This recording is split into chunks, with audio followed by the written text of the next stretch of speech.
भी लोकसभा का ये जो चुनाव हो रहा है, कांग्रेस और भाजपा दोनों प्रधानमंत्री पद के दावेदार माननीय नरेंद्र दामोदर मोदी जी उनका स्पीच का निदान करेगी। ये माननीय नरेंद्र मोदी के जो भावी प्रधानमंत्री के रूप में बताए जा रहे हैं भाजपा की ओर से, इनके किसी भी स्पीच में ये बातें नहीं रहती है देश को समस्याओं से कैसे निजात उनकी सरकार दिलाए। कांग्रेस का भी सिमिलर वही है, एक दूसरे के ऊपर कटाक्ष करना। ये देश को भ्रमित करने की साजिश दोनों ने किया है और इस साजिश में भारत निर्वाचन आयोग भी शामिल है। हमारे देश की जनता, हमारे प्रदेश की जनता, कांग्रेस हमारी जैसी पार्टी, छत्तीसगढ़ स्वाभिमान मंच जैसी छोटी पार्टी कांग्रेस और भाजपा विरोधी वोट को न बटोर ले, इसको रोकने के लिए नोटा एक साजिश के रूप में लाया गया। पिछले विधानसभा चुनाव में हमने देखा कि वोट नहीं करेंगे, हमको वोट करेंगे या हमारी जैसी और छोटी पार्टियां हैं उनको वोट करेंगे। तो इस देश में क्षेत्रीय पार्टियां न पनप सके और कांग्रेस और भाजपा की दादागिरी चलती रहे, इसके लिए भारत निर्वाचन आयोग कांग्रेस और बीजेपी से मिलकर के नोटा लागू करने का षड्यंत्र कुल मिला के देश में ऐसा माहौल बनाना है। कारपोरेट एजेंट पार्टी है, वो चाहे मुझे दिखा दीजिए बिलासपुर, हमारा प्रत्याशी एक दिन घर में नहीं बैठा है, कहीं न कहीं तो जा रहा है, मगर न्यूज में कहीं नहीं आता है। वो गलती नहीं, मैं आपकी गलती नहीं कर रहा, मैं बोल रहा हूँ हम जनता के बीच में हम हैं या नहीं है। वो एक भारत निर्वाचन आयोग हम दीवारों में लिखवा देते तो क्या बिगड़ जाता।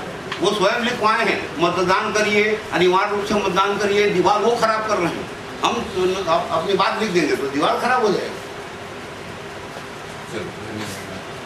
इलेक्ट्रॉनिक मीडिया वाले काम करते चल रहा है और खास करके आपने जो आरोप लगाया है भाजपा कांग्रेस जो चुनाव,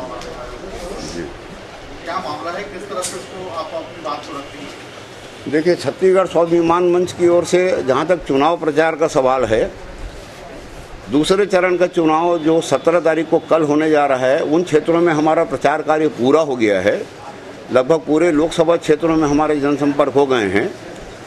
आज से हम तीसरे चरण के मतदान वाले क्षेत्रों में, आज हम बिलासपुर में हैं, कल कोरबा में रहेंगे, फिर रायपुर दुर्ग वगैरह जो है, तो तीसरे चरण का जो मतदान छत्तीसगढ़ में है वहाँ पे हमारा जनसंपर्क का कार्यक्रम अब तेज़ी से चलेगा और प्रचार हम यथासंभव अपने साधन के हिसाब से संतोषजनक ढंग से हमारी पार्टी कर रही है। पूरा हमारे पार्टी के लोग लगे हुए हैं।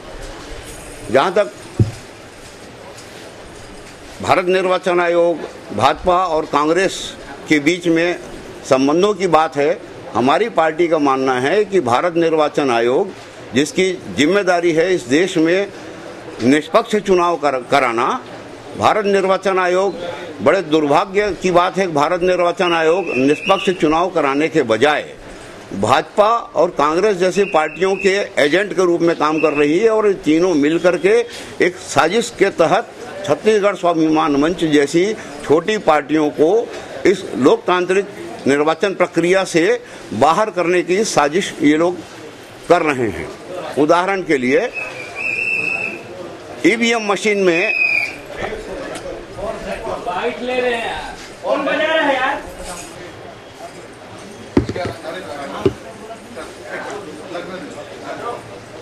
कह रहा था कि भारत निर्वाचन आयोग की जिम्मेदारी है, संवैधानिक जिम्मेदारी है कि वह निष्पक्ष चुनाव कराए, समानता और सभी दलों और सभी प्रत्याशियों को समान अवसर प्रदान करे कि वह अपनी बात मतदाताओं तक निर्भीक होकर के और निर्बाध रूप से पहुंचा सकें। मगर हमें बड़े अफसोस के साथ कहना पड़ता है कि भारत निर्वाचन आयोग कांग्रेस और भाजपा जैसी बड़ी राष्ट्रीय पार्टियों के एजेंट के रूप में काम कर रही है। इलेक्ट्रॉनिक वोटिंग मशीन में नोटा का जो बटन लाया गया है, प्रावधान शामिल किया गया है, वह भाजपा और कांग्रेस जैसी पार्टियों को लाभ पहुंचाने और छत्तीसगढ़ स्वाभिमान मंच जैसी कम साधन और कम पूंजी वाली पार्टियों को चुनाव मैदान से बाहर करने की साजिश के अंतर्गत लाया गया है। जाहिर है, नोटा में मतदान केंद्र जाकर जो लोग नोटा का बटन दबाते हैं, ऐसे लोग भाजपा अथवा कांग्रेस के प्रत्याशियों या दलों से नाखुश या नाराज असंतुष्ट लोग होते हैं।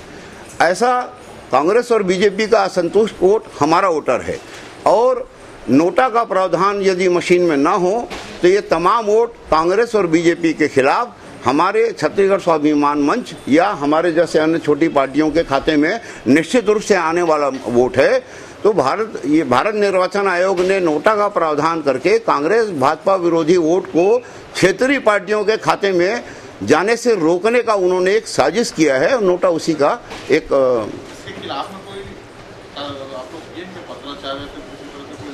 अभी नोटा का पहला प्रयोग नवंबर में जो विधानसभा का चुनाव छत्तीसगढ़ राज्य में हुआ है, पहला प्रयोग हुआ है, उसमें आंकड़े आए हैं लाखों की संख्या में मतदाताओं ने नोटा का बटन दबाया है।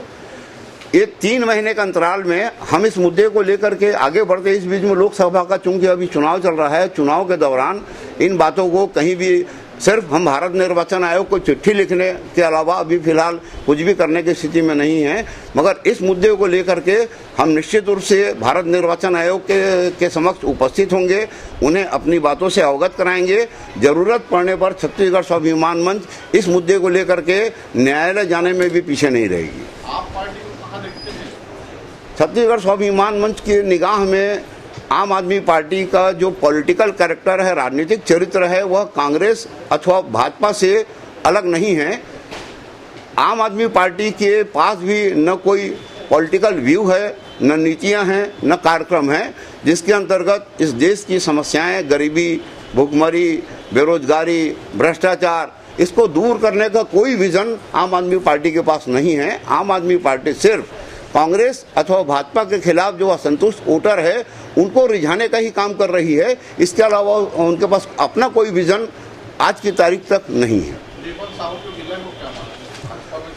दीपक साहू ने दल बदल किया है।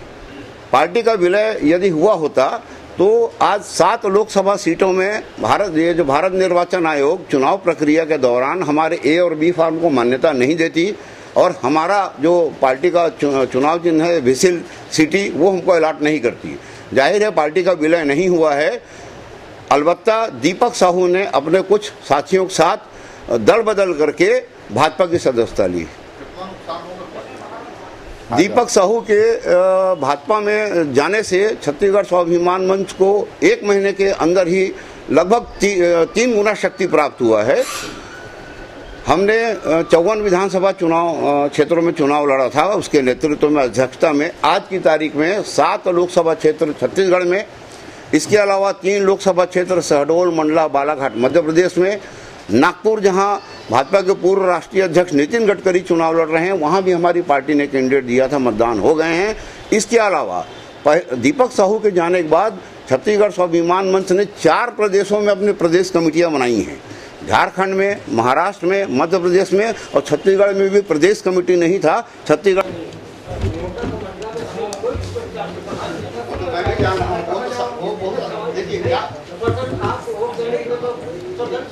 भाई साहब अब तो ये बंद हो गया, अब ये बंद हो गया है ना।